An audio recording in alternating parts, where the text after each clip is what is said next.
T-SAT competitive exams వీక్షకులకు స్వాగతం. Group 1 prelims come మెయిన్స్కి సంబంధించినటువంటి జియోగ్రఫీ సబ్జెక్ట్లో మనం ఇప్పటికే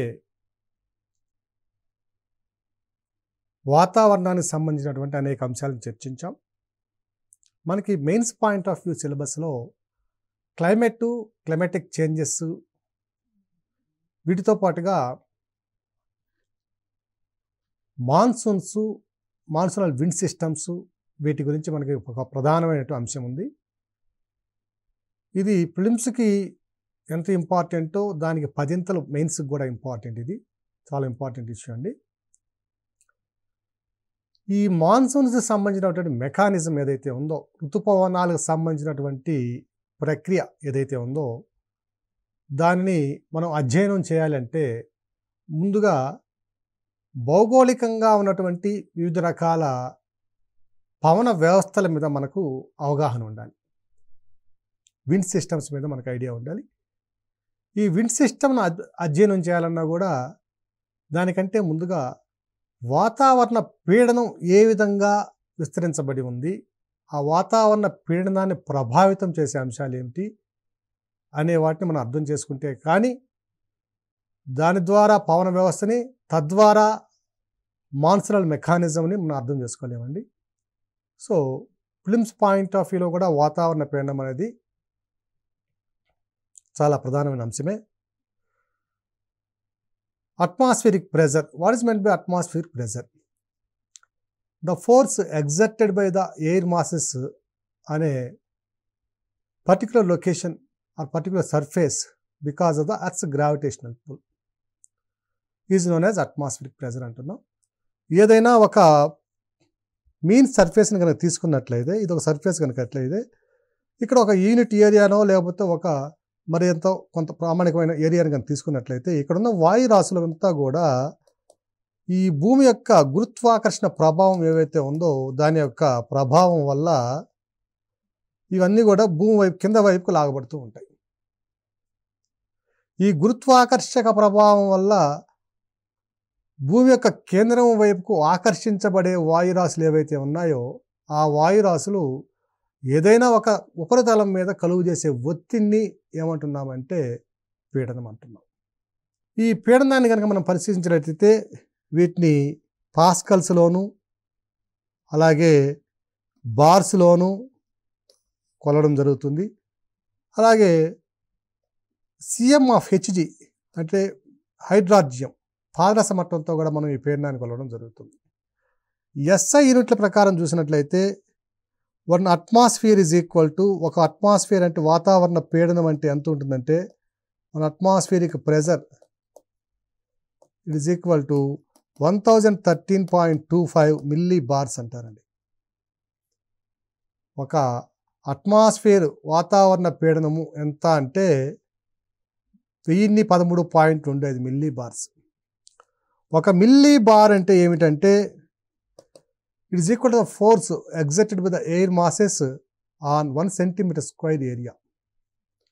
సో ఒక సెంటీమీటర్ వైశాల్యం కనుక తీసుకున్నట్లయితే, సెంటీమీటర్ స్క్వేర్ వైశాల్యం తీసుకున్నట్లయితే దీని మీద ఎంత ఫోర్స్ అయితే పనిచేస్తుంటుందో దాన్ని ఏమంటున్నామంటే మిల్లీ బార్ అంటున్నాం. ఈ వాల్యూ ఏ పరిస్థితుల్లో తీసుకోబడిందంటే 15 డిగ్రీల సెంటీగ్రేడ్ ఉష్ణోగ్రత వద్ద మీన్ సీ లెవెల్లో, సముద్ర మట్టం వద్ద 15 డిగ్రీల సెంటీగ్రేడ్ వద్ద సముద్ర మట్టం వద్ద వాతావరణంలో ఎంత పీడనం ఉంటుందో దాన్నే ఒక ప్రామాణిక వాతావరణ పీడనంగా మనం పరిగణించడం జరుగుతుంది. దాని యొక్క విలువ ఎంత అంటే 1013.25 మిల్లీ బార్లు. ఈ వాతావరణ పీడనాన్ని సమంగా ఉండేటువంటి ప్రాంతాలను గుర్తించి కనుక వాటిని అన్నింటిని కనుక కలుపుకుంటూ పోతే ఆ రేఖను ఏమంటామంటే ఐసోబార్స్ అంటాం. ఓకేనా? Equal pressure locations when they are connected with an imaginary line, that line is known as isobar.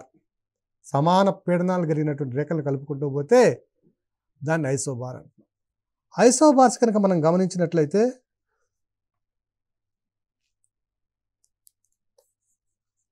ఇవి సమంగా ఎప్పుడు కూడా విస్తరించబడి ఉండవు. సో ఈ విస్తరించబడినటువంటి ఈ రేఖలు ఎలా ఉంటాయంటే ఒక క్రమ పద్ధతిలో లేకుండా జిగ్జాగ్గా ఉంటాయండి. ఇలా చూడండి, ఈ విధంగా ఉండొచ్చు. వీటిని ఏమంటామంటే ఐసోబార్స్ అంటున్నాం. సో ఈ ఐసోబార్స్లో ఫర్ ఎగ్జాంపుల్ ఇది 1018 మిల్లీ బార్లు, ఇది 1017 మిల్లీ బార్లు, 1016 మిల్లీ బార్లు, ఈ విధంగా తగ్గిపోతూ వస్తుంది అనుకోండి. సో ఈ విధంగా ప్రెజర్ తగ్గుతూ ఉంటే దీన్ని ఏమంటామంటే ప్రెజర్ గ్రేడియంట్ అంటాం. ప్రెజర్ గ్రేడియంట్ అంటున్నాం. పీడన ప్రవణత అంటున్నాం. దాన్ని ఏమంటున్నామంటే పీడన ప్రవణత. ఈ ప్రెజర్ గ్రేడియంట్ అనేది ఒక వెక్టార్ క్వాంటిటీ. ఏం తెలియజేస్తుందంటే the fall in pressure in a particular direction is known as pressure gradient. ఈ ప్రెజర్ గ్రేడియంట్ కనుక ఇలా ఉన్న క్రమంలో ఇలా వచ్చే సందర్భంలో కొన్ని సందర్భాల్లో ఏమవుతుందంటే ఐసోబార్కి మధ్య ఉన్న దూరం తగ్గిపోతూ వస్తుంది చూడండి. ఐసోబార్కి దూరం తగ్గిపోతూ వస్తే సో లో ప్రెజర్ గ్రేడియంట్ అంటున్నాం. ఇది పీడనం పెరుగుతూ పోతుందని హై ప్రెజర్ గ్రేడియంట్ అంటున్నాం. లో ప్రెజర్ గ్రేడియంట్ దేని తెలియజేస్తుంటే అకస్మాత్తుగా పీడనంలో చాలా తక్కువ దూరానికే విలువలు పడిపోతూ ఉంటే అది దేన్ని తెలియజేస్తుందంటే ఒక డిప్రెషన్ తెలియజేస్తుంది. అంటే సైక్లోనిక్ స్టార్మ్ ఫామ్ అవడానికి అవకాశం ఉన్నట్లుగా తెలియజేస్తుంది. ఇది కూడా ప్రీవియస్ సివిల్స్కి వచ్చినండి. సో పీడన ప్రవణతని తెలియజేస్తుంది. ఒకవేళ అలా కాకుండా పైకి వెళ్ళే కొలది పీడనంలో క్రమంగా పెరుగుదల సంభవిస్తూ వచ్చి పీడన ప్రవణత రేఖలు లేదా ఐసోబార్ల మధ్య దూరం విస్తృతంగా పెరుగుతూ వస్తుందంటే అది యాంటీ సైక్లోనిక్ కండిషన్స్ తెలియజేస్తుంది. అంటే సైక్లోన్ వచ్చి వెళ్ళిన తర్వాత నార్మల్సీ ఏర్పడే పరిస్థితులను కూడా తెలియజేస్తుంది. సో ఐసోబార్స్ క్లోజ్ స్పేసింగ్ ఉంటే ఇట్ ఇండికేట్స్ లో ప్రెజర్ గ్రేడియంట్. వైడ్ స్పేసింగ్ కనుక ఉన్నట్లయితే వాటి మధ్య దూరంగా బాగా ఎక్కువగా ఉన్నట్లు ఉంటే అది యాంటీ సైక్లోనిక్ కండిషను కన్నా హై ప్రెజర్ గ్రేడియంట్ తెలియజేస్తుంది. ఈ విధంగా ప్రెజర్ గ్రేడియంట్ లేదా పీడన విస్తరణ అనేది ఏ అంశాల మీద పనిచేస్తుందని పరిశీలిస్తే pressure distribution depends upon the following factors. The factors affecting the pressure are number 1 temperature of air. Okay, వాతావరణంలో ఉన్నటువంటి టెంపరేచర్. రెండవది altitude from mean sea level, అంటే సముద్ర మట్టం నుంచి ఎత్తు. ఇది వాతావరణ ఉష్ణోగ్రత. మూడవది వాటర్ వేపర్ కాంటెంట్,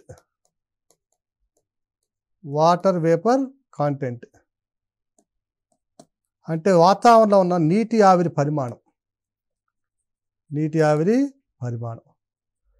నాలుగవది రొటేషన్ ఆఫ్ ద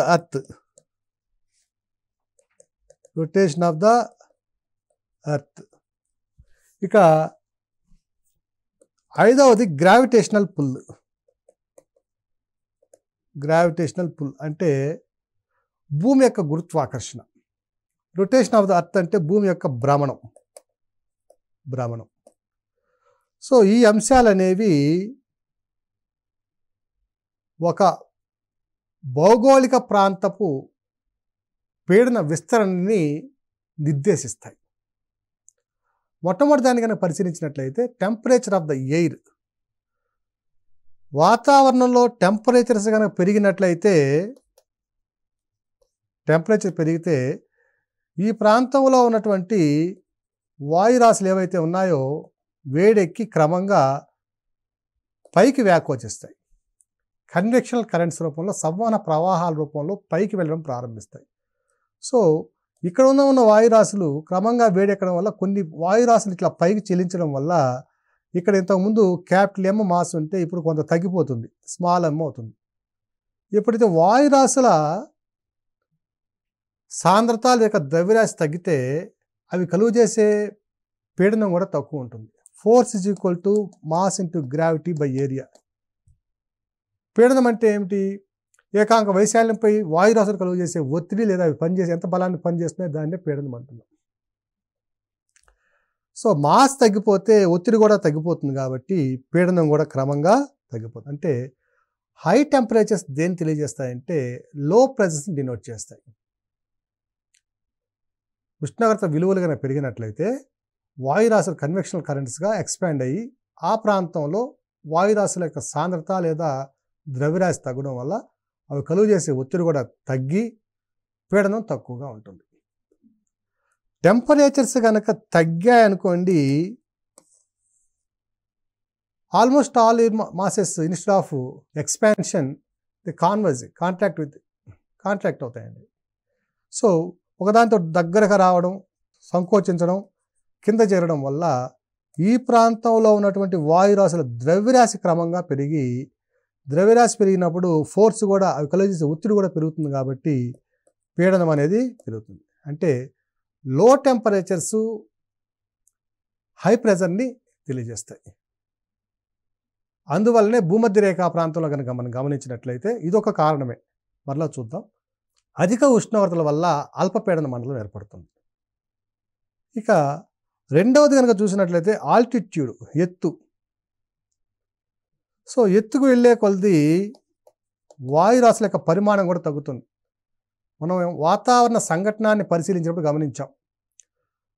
వాతావరణం థియరిటికల్గా చూస్తే 35,786 కిలోమీటర్ల దగ్గర వరకు లేదా 36,000 కిలోమీటర్ల వరకు విస్తరించి ఉండాలి. కానీ అది కేవలం 450 కిలోమీటర్ల వరకు మాత్రమే విస్తరించి ఉంది. అందులోనూ 97% వాయురాశులు 29 కిలోమీటర్ల పరిధిలోనే మీన్ సీ లెవెల్ నుంచి, సముద్ర మట్టం నుంచి 29 కిలోమీటర్ల పరిధి వరకు మాత్రమే విస్తరించున్నాయి. సో పైకి వెళ్ళే కొలది ఏమవుతుందంటే వాయురాశుల యొక్క సాంద్రత లేదా ద్రవ్యరాశి తగ్గడం వల్ల అవి కలుగు చేసే ఒత్తిడి కూడా తగ్గుతుంది. సో ఎత్తు పెరిగే కొలది మాస్ తగ్గుతుంది. మాస్ తగ్గితే పీడనం కూడా తగ్గిపోతుంది. ఎందువల్ల అంటే pressure is equal to force per unit area. Force is equal to mass into gravity by area. So gravity is a constant, unit area is also constant. So pressure directly proportional to the atmospheric air masses.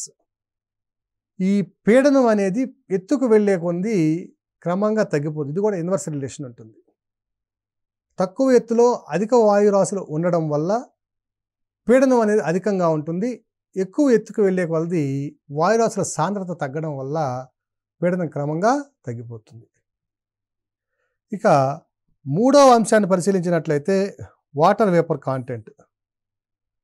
ఈ water vapour అనేది 0.02% నుంచి 4% వరకు విస్తరించి ఉంటుంది. Water vapour అనేది వాతావరణంలో దీని యొక్క ప్రపోర్షన్ ఎంత ఉంటుంది అంటే -40 డిగ్రీల సెంటీగ్రేడ్ వద్ద -40 డిగ్రీల సెంటీగ్రేడ్ వద్ద 0.2% ఉంటే +30 డిగ్రీల సెంటీగ్రేడ్ వద్ద 4% వరకు విస్తరించి ఉంటుంది. ఘన పరిమాణాత్మకంగా వాతావరణంలో నీటి ఆవిరి పరిమాణం యొక్క విలువలు ఎంత ఉంటాయంటే -40 డిగ్రీల సెంటీగ్రేడ్ వద్ద 0.02% నుంచి +30 డిగ్రీల సెంటీగ్రేడ్ వద్ద 4% వరకు ఉంటాయి. ఈ వాతావరణంలో నీటి ఆవిరి పరిమాణం పెరిగినప్పుడు ఏమవుతుందంటే వాయురాశుల సాంద్రత తగ్గుతుంది. చాలా ఇంపార్టెంట్ పాయింట్. అనేక సందర్భాల్లో అనేక ఎగ్జామ్స్లు ఇచ్చినటువంటి అంశం ఇది. ఇక్కడ నీటి ఆవిరి మాయిశ్చర్ అంటాం దీన్నే. మాయిశ్చరు, డ్రై ఎయిర్ రెండింటిని కనుక పరిశీలించినట్లయితే మాయిశ్చరు డ్రై ఎయిర్ కంటే తక్కువ ద్రవ్యరాశిని కలిగి ఉంటుంది. మామూలుగా మాయిస్ట్ అనే కానీ ఎక్కువ ద్రవ్యరాశి ఉంటుంది అనుకుంటాం. కానీ ఏకాంక వైశాల్యం యూనిట్ ఏరియా కనుక తీసుకున్నట్లయితే డ్రై ఎయిర్ యొక్క కాన్సన్ట్రేషను మాయిశ్చర్ కంటే చాలా తక్కువ ఉంటుంది. ఫిగర్లో గమనించండి. ఈ విధంగా ఒక యూనిట్ ఏరియా తీసుకున్నట్లయితే అదే మాయిశ్చర్ తీసుకుంటే దాని యొక్క కాన్సన్ట్రేషను పరిమాణం అనేది తక్కువగా ఉంటుంది. సో ఎప్పుడైతే ఇక్కడ వాయురాశుల అణువుల సంఖ్య తక్కువ ఉందో మాస్ తక్కువ ఉంటుంది. డ్రై ఎయిర్లో వాయురాశుల యొక్క పరిమాణము అధికంగా ఉండడం వల్ల మాస్ ఎక్కువ ఉంటుంది. అందువల్ల మాయిశ్చర్లో మాస్ తగ్గడం వల్ల, ద్రవ్యరాశి తగ్గడం వల్ల పీడనం కూడా తక్కువ ఉంటుంది. డ్రై ఎయిర్లో పీడనం ఎక్కువ ఉంటుంది. అనేక సందర్భాల్లో ఇచ్చినటువంటి ప్రశ్న ఇది. Moisture, dry air. మాయిశ్చర్లో ద్రవ్యరాశి ఒక యూనిట్ వాల్యూమ్ తీసుకుంటే ద్రవ్యరాశి తక్కువ ఉంటుంది. డ్రై ఎయిర్లో ఒక యూనిట్ వైశాల్యం కనుక తీసుకున్నట్లయితే దాంట్లో ద్రవ్యరాశి ఎక్కువగా ఉంటుంది. కాబట్టి dry air possess or exhibits high pressure than moisture. పొడి గాలి యొక్క వల్ల కలిగే పీడనము తడి గాలి వల్ల, మాయిశ్చర్ వల్ల కలిగే పీడనం కంటే ఎక్కువగా ఉంటుంది. ఉదాహరణకి భూమధ్య రేఖా ప్రాంతం కనుక తీసుకున్నట్లయితే అది అల్పపీడన మండలం. సో భూమధ్య రేఖా ప్రాంతం తీసుకుంటే ఇది అల్పపీడన మండలం అండి. 10 degrees నార్త్ నుంచి 10 degrees సౌత్ వరకు ఉన్న ప్రాంతం భూమధ్య రేఖా ప్రాంతం. ఈ భూమధ్య రేఖా ప్రాంతం ఒక్కసారి మీరు కనుక అట్లాస్లో పరిశీలించినట్లయితే అధిక భాగం, చాలా వరకు 84-85% ప్రాంతం అంతా కూడా వాటర్ బాడీతో ఉంటుందండి. అంటే సముద్ర జలాలతో నిండి ఉంటుంది. మిగిలిన భాగం మాత్రమే ఖండ భాగంగా ఉంటుంది. ఈడ ఉష్ణోగ్రతలు ఎక్కువ కావడం వల్ల అధిక శాతంలో నీటి ఆవిరి ఏర్పడుతుంది. ఇక్కడ వాటర్ వేపరు ఏర్పడుతుంది. ఈ H2O వేపర్ ఉండడం వల్ల, తడి గాలి అనేది ఎక్కువగా ఉండడం వల్ల ఈ ప్రాంతంలో అల్పపీడన మండలం ఏర్పడడానికి ఒక కారణం. మిగిలిన కారణాలు మరలా చూద్దాం. ఇక 4వ అంశాన్ని కనుక పరిశీలించినట్లయితే భ్రమణం, rotation of earth. Rotation of earth వల్ల ఏమవుతుందంటే, అర్త్ ఈ విధంగా ఉంటే earth is rotating from west to east. ఇలా రొటేట్ కావుతూ ఉండడం వల్ల భ్రమణం చెందే ఏదైనా ఆబ్జెక్ట్ తీసుకుంటే 2 బలాలు ఉంటాయి.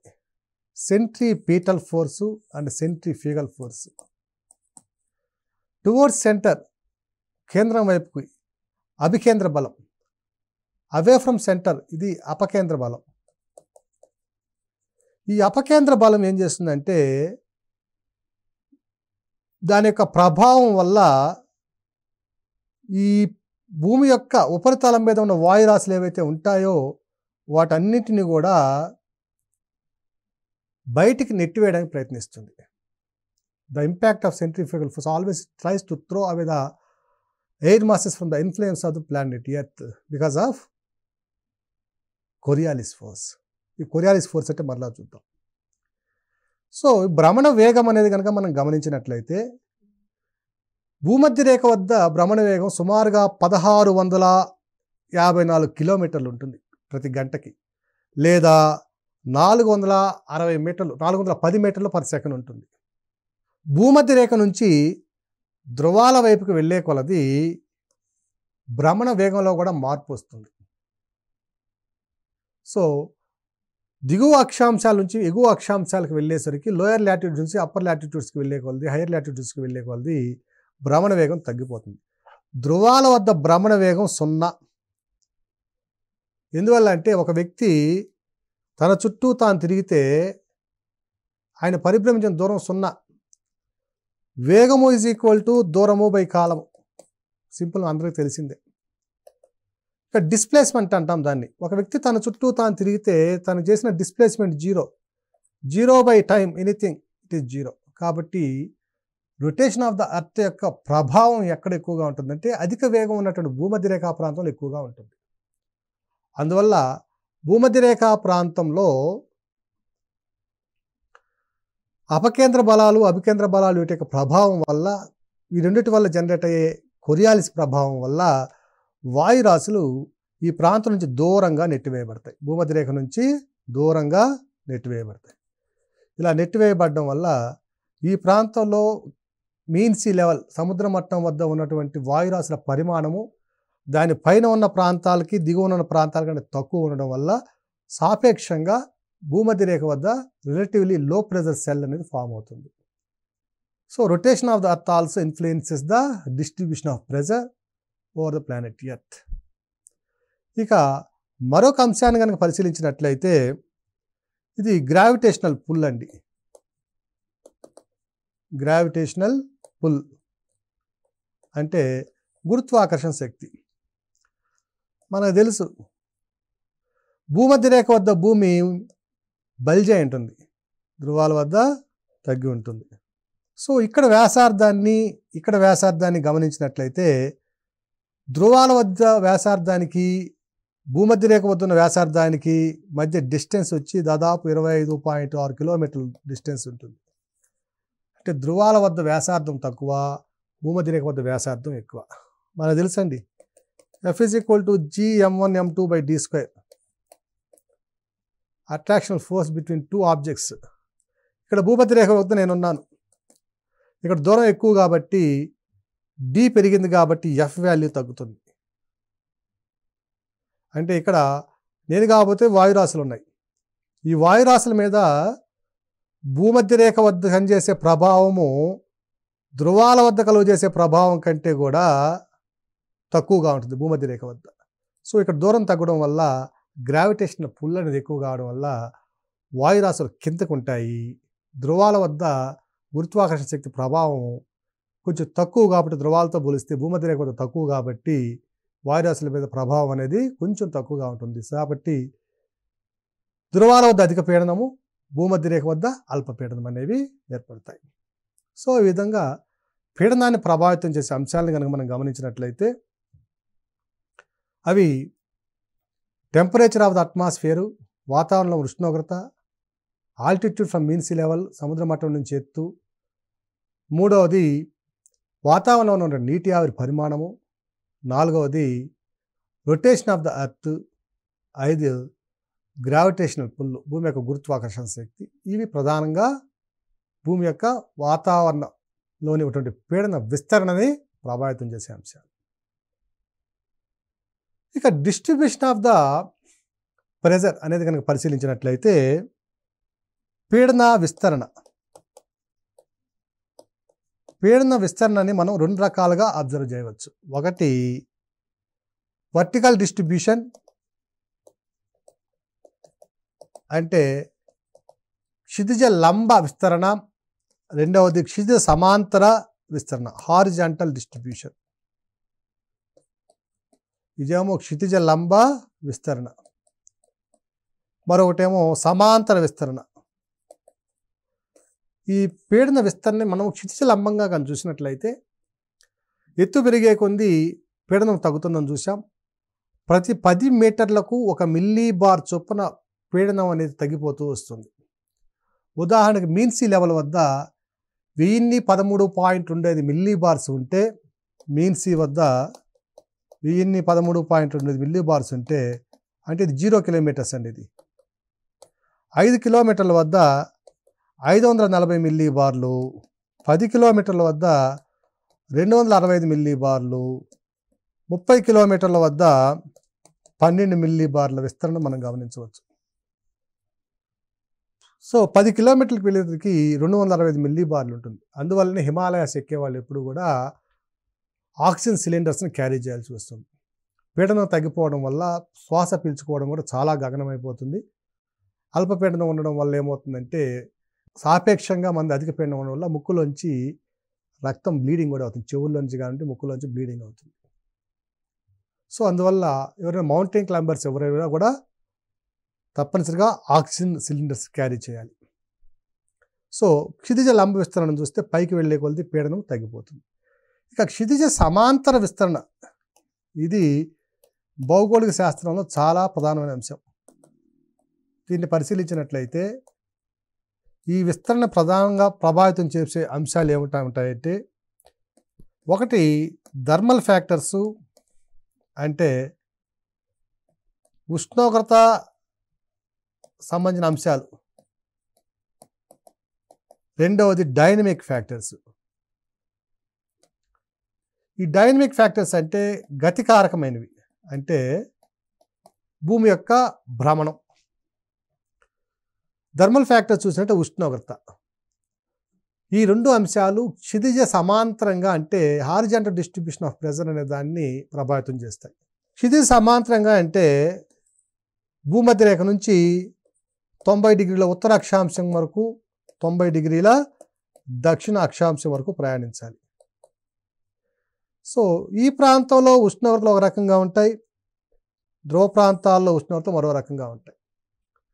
భూమధ్య రేఖా ప్రాంతాల్లో టెంపరేచర్స్ ఎప్పుడు కూడా అధిక టెంపరేచర్స్ ఉంటాయి, ధ్రువ ప్రాంతాల్లో టెంపరేచర్స్ అనేవి తక్కువగా ఉంటాయి. ఒకటి టెంపరేచర్ అయితే క్షితిజ సమాంతర విస్తరణ ప్రభావితం చేసేది, మరొకటి rotation of the planet earth అంటే భూమి యొక్క భ్రమణం. ఈ భూమి యొక్క భ్రమణం వల్ల ఏమవుతుందంటే ఈ సెంట్రిపెటల్ ఫోర్స్ ఉందండి ఇక్కడ, ఇది భూమి యొక్క కేంద్రం వైపు పనిచేసే బలం.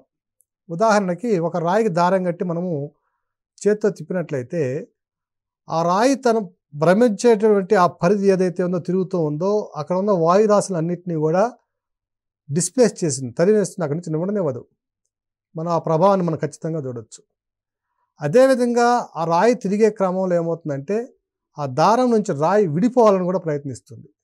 సో విడిపోవాలని ప్రయత్నించే బలమేమో అపకేంద్ర బలము, సెంట్రిఫ్యూగల్ ఫోర్సు. విడిపోనీయకుండా తెగిపోనీయకుండా తను పట్టి ఉంచే బలం రాయిని దారం తన వైపు లాగే ఉంచుతుంది. దాన్ని ఏమంటామంటే అభికేంద్ర బలం అంటాం, సెంట్రిపెటల్ ఫోర్స్.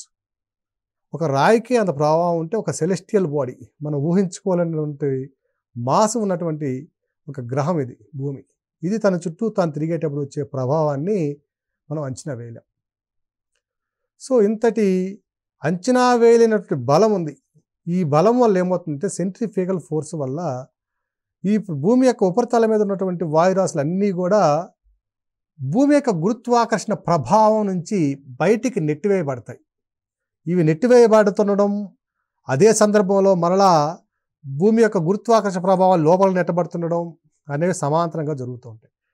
కానీ నెట్టివేయబడడం వెనక్కి లాగుతుండడం, ఈ రెండింటి మధ్య కొంత డిస్టర్బెన్స్ అనేది వస్తుంది. ఈ డిస్టర్బెన్సే క్షితిజ సమాంతరంగా ఉన్నటువంటి పీడన విస్తరణకి ఒక కారణమవుతుంది.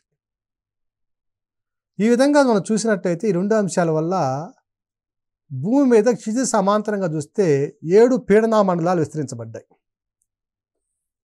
7 పీడనా మండలాలు విస్తరించబడ్డాయి. ఒకటేమో మధ్యలో ఉన్నది ఈక్వటోరియల్ లో ప్రెజర్ బెల్ట్, భూమధ్య రేఖ అల్పపీడన మండలం. దానికి ఎగువన దిగువన 2 అధిక పీడన మండలాలు. ఇది sub tropical high pressure belt, ఇది కూడా sub tropical high pressure belt. వీటికి ఎగువన దిగువన మరలా సబ్ పోలార్ లో ప్రెజర్ బెల్ట్స్. ఇవి సబ్ పోలార్ లో ప్రెజర్ అంటే ఉపధ్రువ అల్పపీడన మండలం. దీనికి ఎగువన ఉంది ఎస్టిహెచ్పి, ఇది ఉప ఆయన రేఖ అధిక పీడన మండలం. దీని తరువాత మరలా ధ్రువాల వద్ద 2 అధిక పీడన మండలాలు ఉన్నాయి. ఇవి ధ్రువ అధిక పీడన మండలాలు. ధ్రువ అధిక పీడన మండలాలు అంటే polar high pressure belts. Polar high pressure belts అంటే భూమధ్య రేఖ నుంచి ధ్రువాల వైపుకు వెళ్ళే కొలది పీడన విస్తరణ అనేది ఏకరీతిగా లేదు. It's not uniform. ఓకేనా, somewhere it is decreased and somewhere it has been again increased. So consequently a low pressure belt followed by high pressure belts can be seen over the planet Earth horizontally. So ఈ విధంగా పీడన మండలాలు ఏర్పడడానికి కారణం ఏమిటంటే 2 కారణాలు. ఒకటి ఉష్ణోగ్రత, రెండవది rotation of the planet earth. ఉష్ణోగ్రత వల్ల భూమధ్య రేఖా ప్రాంతం అధిక ఉష్ణోగ్రత వద్ద ఇక్కడ వాయురాశులు సంవహన ప్రవాహాల రూపంలో పైకి వెళ్ళి మాస్ తగ్గడం వల్ల ఇక్కడ లో ప్రెజర్ ఏర్పడితే, భూమధ్య రేఖ మండలంతో పాటు ధ్రువాల వద్ద అల్ప ఉష్ణోగ్రతల వద్ద వాయురాశులు క్రిందిగా ఉండడం వల్ల, అంటే భూమికి సగటు ఎత్తు తక్కువ ఉండడం వల్ల ఇక్కడ అధిక పీడన మండలాలు ఏర్పడ్డాయి. సో భూమధ్యరేఖ వద్ద ఉన్న అల్పపీడన మండలము, ధ్రువాల వద్ద ఉన్నటువంటి అధిక పీడన మండలాలు రెండూ కూడా ఉష్ణోగ్రత ప్రభావితం చేత ఏర్పడినటువంటి పీడన మండలాలు. So they are temperature affected pressure belts. ఈ విధంగా మనం గనక పీడన మండలాల క్షితిజ సమాంతర విస్తరణను పరిశీలించినట్లయితే భూమి యొక్క భ్రమణంతో పాటు అక్షాంశాల పరంగా ఉన్నటువంటి ఉష్ణోగ్రత వ్యత్యాసాలు కూడా ప్రధాన కారణంగా ఉంటాయి. ఎందువల్లంటే 0 డిగ్రీల భూమధ్యరేఖ ప్రాంతం నుంచి 90 డిగ్రీల ఉత్తర అక్షాంశము లేదా దక్షిణ అక్షాంశానికి జరిగినట్లయితే ఉష్ణోగ్రతలు క్రమంగా క్షీణించడం, ఉష్ణోగ్రతలు క్షీణించడం వల్ల వాయురాశుల యొక్క ఆల్టిట్యూడ్లో హెచ్చుతగ్గులు రావడం, వీటన్నిటి వల్ల కూడా పీడన మండల విస్తరణ అనేది ఉష్ణోగ్రతతో పాటు భూమి యొక్క భ్రమణం అనే అంశం మీద కూడా ఆధారపడి ఉంటుంది. ఈ క్షితిజ సమాంతర విస్తరణని మనము దీని కంటిన్యూటీ ఉన్నటువంటి నెక్స్ట్ సెషన్లో పూర్తి స్థాయిలో అధ్యయనం చేద్దాం.